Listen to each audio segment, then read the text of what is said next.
A Russian Su-30 fighter jet has crashed in the Republic of Karelia during a training flight, and the crew has been killed. Details: according to the Russian Defense Ministry, the aircraft crashed on November 13 at about 1900 hours Moscow time. The aircraft crashed in a deserted area. The flight was carried out without ammunition. The crew was killed, the ministry stated. Head of Karelia Artur Parfyanchikov said that emergency services had gone to the site of the military aircraft crash in the Pryanesky district of the Republic. It should be noted that the Su-30 fighters are multi-role combat aircraft, and their cost ranges from $35 to $40 million. The Su-30 is a two-seat multi-role fighter jet of the 4+ generation. The Su-30 is developed from the Su-27 platform. It has two turbojet engines and is designed for air superiority, escort missions, strikes on ground and naval targets, as well as radar surveillance. Various Su-30 modifications, including export versions and specialized models like the Su-30 MKA, Su-30 MKK, and Su-30 SM, differ in equipment, from radars and avionics to canards and engines, affecting maneuverability, range, and weapons load. Deliveries of Su-30 modifications to the Russian Air Force and naval aviation began in 2010. At least 100 modified Su-30 M2 and Su-30 SM aircraft have been delivered. By order of Russian President Vladimir Putin on January 12, 2018, the Su-30 SM was accepted into service with the Russian Air Force. Some versions carry air-to-air and air-to-surface guided weapons, with payloads reaching several thousand kilograms. The aircraft is built using a standard aerodynamic configuration and features an integral airframe. The mid-mounted trapezoidal wing blends seamlessly with the fuselage, forming a single structural unit. Two AL-31F bypass turbofan engines with afterburners are housed in nacelles mounted beneath the structural unit. The tail unit is a twin-fin design, and the landing gear is a retractable 3-point unit with a nose wheel.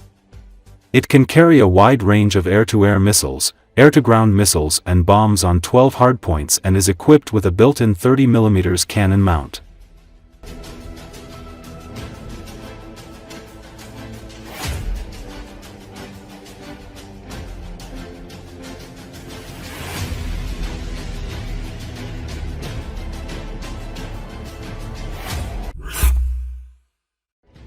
Russian convoys carrying troops and military equipment are being pulled from Kherson and Zaporizhia fronts and advancing towards embattled Pokrovsk city on a daily basis to compensate for Russian army's losses, according to intelligence from a Tesh movement.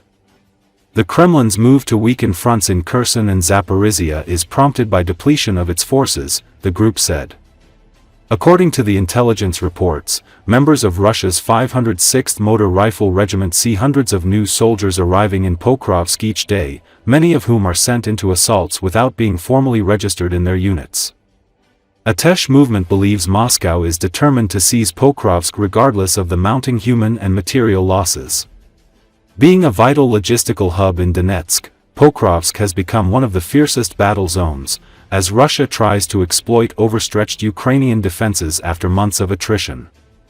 In the past week alone, Ukrainian forces killed over 236 Russian troops, wounded 136, and destroyed several vehicles, including a tank and multiple armored vehicles. Russian attacks have grown in intensity, with 132 assaults recorded last week, nearly 20% more than the previous one. Ukrainian defenders have blocked Russian efforts to occupy high-rise buildings, denying them elevated positions and helping other units clear parts of the city. The heaviest fighting is taking place in northern Pokrovsk, especially near industrial areas, where Ukrainian forces maintain control over key supply routes, limiting Russian reinforcement options. Meanwhile, Russian troops are concentrating attacks in other parts of the city and on its western outskirts, attempting to advance toward Kherson to the northwest. President Volodymyr Zelensky stated on November 7 that Moscow's assault on Pokrovsk is intended not only to gain ground but also to send a political message to Ukraine's western allies. He said Russia seeks to promote the illusion that it can capture Donbass, using that narrative to pressure the West into pushing Kiev toward concessions. According to Zelensky, the offensive is meant to influence sanctions policy and weaken international support for Ukraine. He emphasized that Russia fears decisive U.S. actions and wants to showcase supposed battlefield successes in Pokrovsk. Zelensky added that Ukrainian troops have repelled 220 Russian assaults on the city within 3 days and that capturing Pokrovsk has become Moscow's top priority.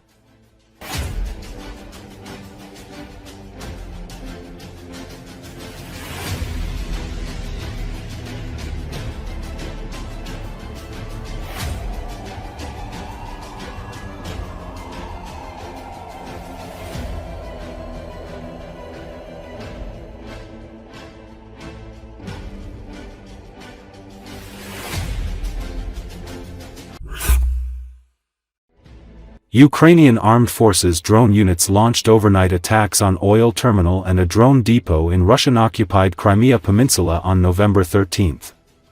The attacks targeted the marine oil terminal in Crimea's Feodosia city, which serves as a key supply hub for delivering fuel and lubricants to Russian forces by sea to the Crimean Peninsula and occupied areas of southern Ukraine.